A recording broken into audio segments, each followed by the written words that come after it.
कि एक दिन व्यास जी उदास बैठे हैं।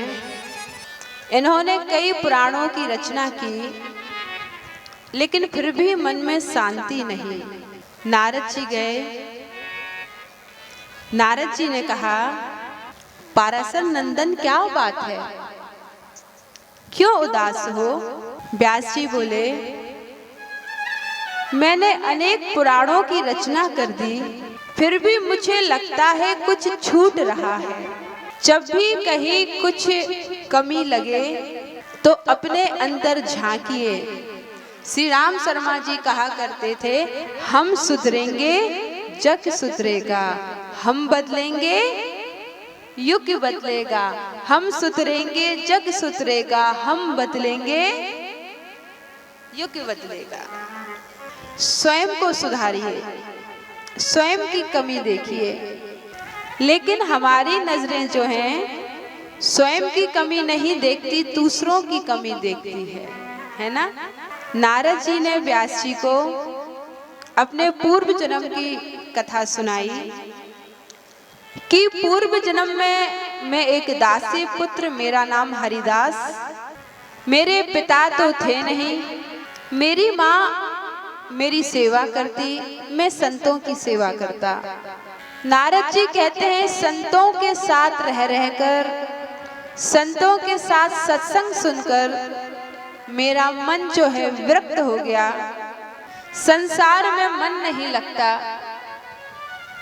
कभी हंसते हंसते रोने लगता, कभी रोने रोने हंसने लगता। मैंने संतों से कहा, आप मुझे अपने साथ ले चले। तो संतों ने कहा कि बेटा हरिदास, तुम्हारे पिताजी तो है नहीं, अकेली माँ है, इनको छोड़ के नहीं आओ।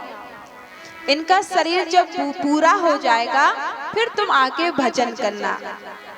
और संतों ने नारद जी के कान में गुरु मंत्र दिया। नारद जी गुरु मंत्र करते। अब माँ को चिंता हुई कि कहीं मेरा बेटा जो है संत ना बन जाए, बाबा ना बन जाए।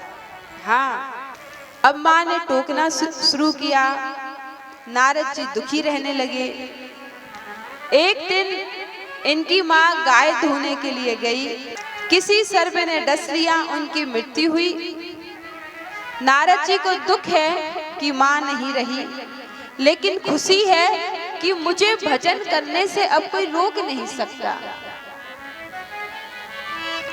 और नारद जी वन में गए, खूब भजन किया, गुरु मंत्र का जाप किया और उनके हृदय में भगवान की वह सुंदर झांकी प्रकट हो गई। अंतर ध्यान हुई। प्रभु ने आकाशवाणी की कि अभी तुम्हारे थोड़े से संस्कार जो हैं शेष हैं, इसलिए इस जन्म में तुम मुझे नहीं पा सकते। नारद जी कहते हैं कि मैंने पूर्व जन्म में बहुत भजन की, तपस्या की, साधना की और प्रभु की कृपा प्राप्त हुई।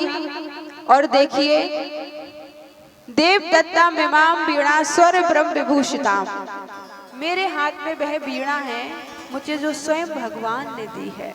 नारद जी कहते हैं, जब संतों की कृपा से दासी पुत्र नारद बन सकता है,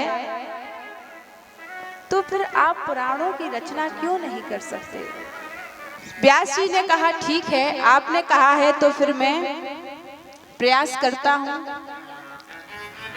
और व्यास जी ने श्रीमद् भागवत महापुराण की रचना की। बोलिए श्रीमद् भागवत महापुराण की जय हो।